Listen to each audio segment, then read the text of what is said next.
Yo, what is good everyone? It's the Dev Guy back here with another video. And today we're going to be learning, well, this is going to be part 1 of the basic scripting tutorial.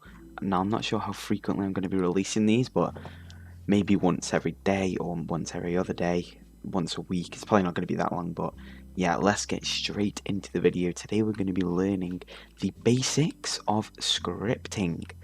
So what that is the Explorer tab, the Toolbox tab, all these buttons up here. You know, if you're brand new to scripting, then this is the video for you. So first, what we're going to want to do is learn about parts, because this is what you're going to be building out of. This is like the main component of scripting, basically. Without these, I don't even know how you'd script, but yes. Okay, so a part is it's a part.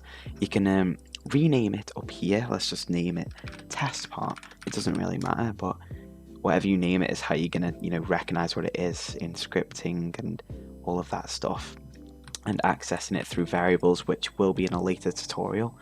But okay, what we've got here is a part, and you'll see down here we've got all these properties. So we've got all these buttons. I mean, they're pretty self-explanatory. Most of them you won't use, but obviously like brick color, material, all these you will use a lot. So let's get into this. But first, if we go up to the top of here, you should already have this open. If not, I'm not even sure. Yeah, you right click, it should already be on. But let's just get your default thing. So when you open, it may look something like this, and but if it doesn't, don't worry, you should have all the properties tab and everything. But if you go to the view tab at the top, this is what you want to open. You want to open the Explorer, the properties tab, definitely the output tab, but you probably won't need that yet, but definitely the output tab, and the toolbox. This is how I have my Roblox studio. It's just very handy, and I can access everything pretty easily.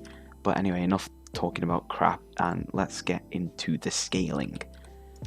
So scaling is at the home page, and you have all these buttons. Select, you can just move it around. Move, it's very specific moving, like it's not free move, it's just like right, jeez, right, left, up, down, and up or down. That's that. And scaling, if you hold shift, it'll move the whole part as one, but if you just want to move it from one, like change the size from one axis, then you just hold the blue button, or the green one to go up, or the red one to go the way it's going, and then you just drag in. That's pretty simple. Now my voice is going, hold on. That's better. Right, we've got this part here. So if we go to the properties tab, we have brick color, and we have two colors you see here. Now let's turn cast shadow off. Actually, no, I'll keep that on. But most of them are self-explanatory, like transparency. I don't really use reflectance, but yeah, maybe some other people do. But brick color, so we have two here, but let's get into the first one. So this is just, you've got a range of colors which all change the color of the part. Now for demonstration purposes, we're just going to set it black because it's simple and it's not like bright or anything. It's just a perfect color for this. And now that we've got this, let's move on to this color here. So what is this color?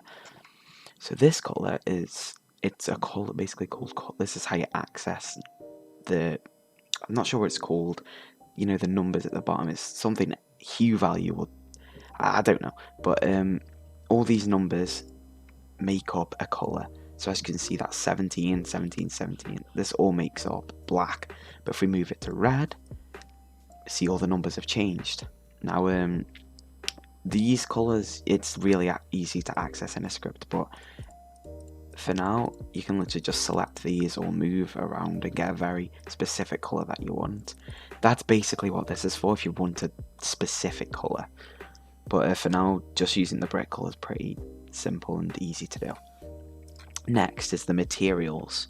So the materials are everything like, what changed the appearance and the texture of this. So this is cobblestone. You can use this for like a path walkway or something.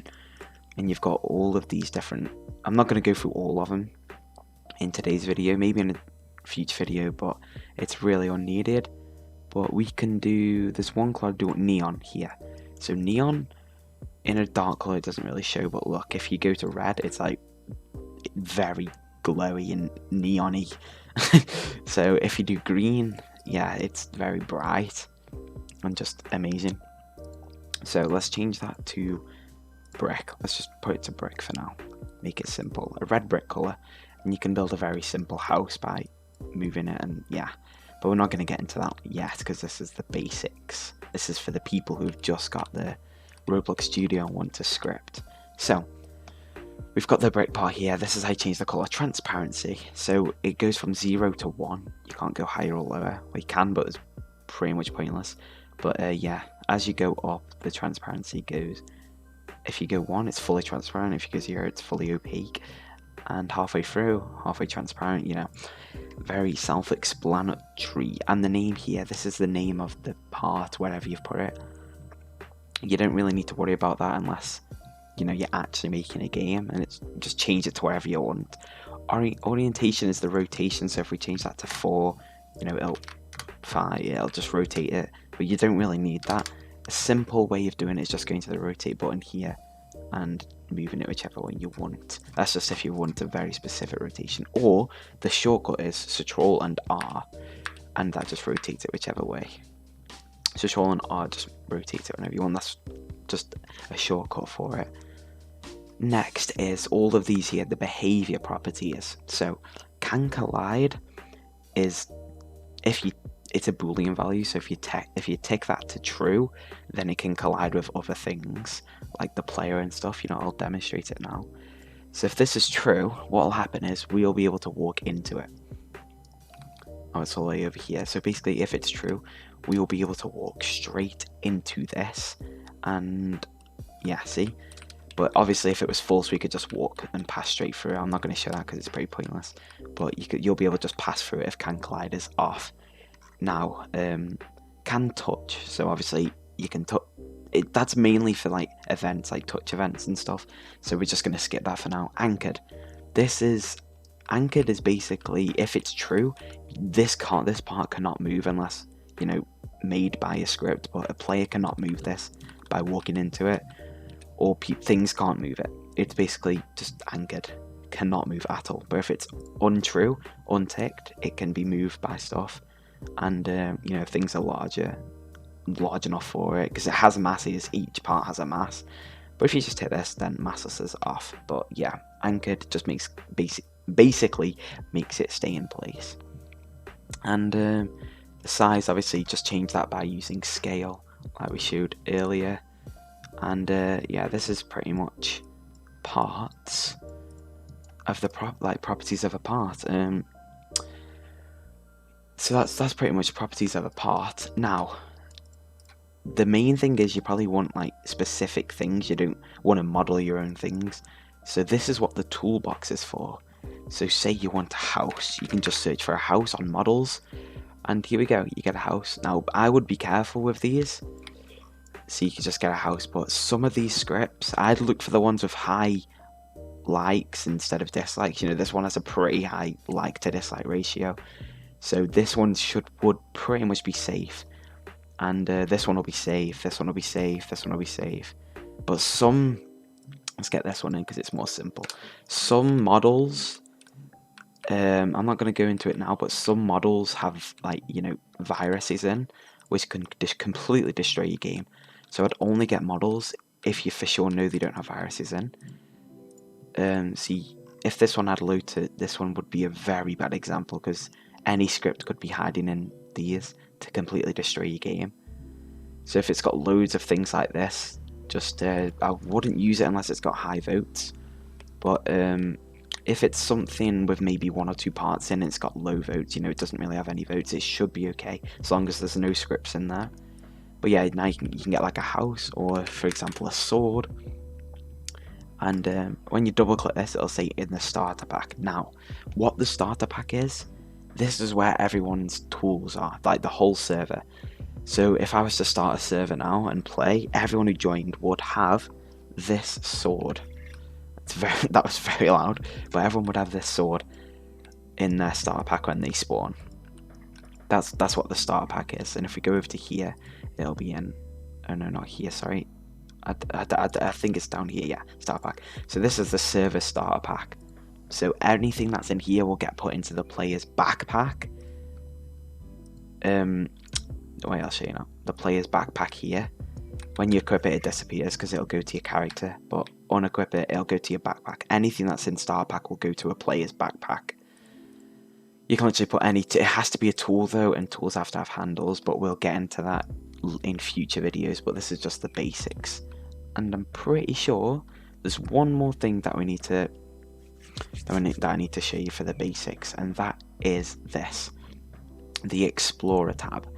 So this is where everything will be stored, like all your parts, all your scripts and everything. So we're just going to go through it. So workspace, the workspace is everything here. So the base plate, just everything around here is the workspace. This is in the workspace, this part's in the workspace here, and I'm going to be showing you how to access the workspace through scripts in obviously future videos. But this is the workspace. Everything here is in the workspace. Now, so if you want to insert something like a part, this will be in the workspace. Now everything automatically gets put into the center of the workspace because that's just how it is. That's just how Roblox is. But moving on from the workspace, we have players. We don't really need that. Lighting. Now this is the properties of lighting. You can change time of day. So if we were to change that to night, it would go night, and that's pretty much lighting. There's not too much here that you need to learn. Yeah, no. Players, this is where all the players will be stored. You don't really need to know that just yet. And replicated first, I'm not quite sure what this is. I don't even know that myself, but I don't use that. I haven't used it yet. Replicated storage. Now this is pretty important. This will where you be inserting your remote events and things that aren't in the workspace and you want to be in the workspace through a script. If that makes sense. So for example, if you want this part here, you don't want it in the workspace yet, but you want a player to click something and it'll be in the workspace. You put it in the replicated storage. See, it disappeared because it's not in the workspace. But if you were to write a script, obviously future videos, like I said again, if you were to write a script, then you can make this go from replicated storage and into the workspace. So that's what that's for pretty much. Server script service, this is where you should put all your server scripts, like day and night cycles or levels, handlers, giving XP and all that. Server storage, I haven't used this yet, but I'm sure it has its values to other people. And start a GUI, this is where you'll put all your GUIs. Once again, future video. Starter pack, we already explained that. And starter player, this is where you put all your start player scripts, starter character scripts. Sound service, not that important. Chat, not that important. And none of these are that important. But other than that, that should do with the video. Is there anything I missed? There's the object browser, wherever that is here. So this is just all of instances and all of, you don't really, there's a lot here, but this is pretty complicated if you don't know what you're doing. So that might be a separate video. Most things are going to be separate video because this is just the basics. But that is pretty much it. Just going over that I haven't missed anything here. There's one thing that I'm trying here. Okay, so as you can see now, it moves freely. But if you to go to the model tab and tick, it will move very specifically, like one stud. A stud, this is a stud here. This is a stud. So 2 studs would be that, 3 studs would be that, etc. So if we were to make this move 5 studs at a time, if we move this, that goes 5 studs at a time. Look, so this is the center, and 1, 2, 3, 4, 5. It goes to about there. Now it doesn't look like 5 because it moves from the very center of this part. So yeah, it's kind of complicated at first, but it moves from the very center of the part, not the sides here or any of these sides. It moves from the center. But other than that, if we untick that, you can move it freely. That is pretty much everything you need to know and the basics of Roblox scripting. And the next video we'll do will be telling us how to insert scripts and how to write scripts and stuff like that, how to access properties through scripts. So make sure you are ready for that. which probably will be tomorrow. But other than that, guys, that has been it from me. If you did enjoy the video, make sure to like, or you found it helpful in any way, like, comment and share. It really helps with the algorithm. Just comment something nice, subscribe, and just drop a like on the video if this helped you. But other than that, guys, that has been it from me, the Dev Guy. Peace out.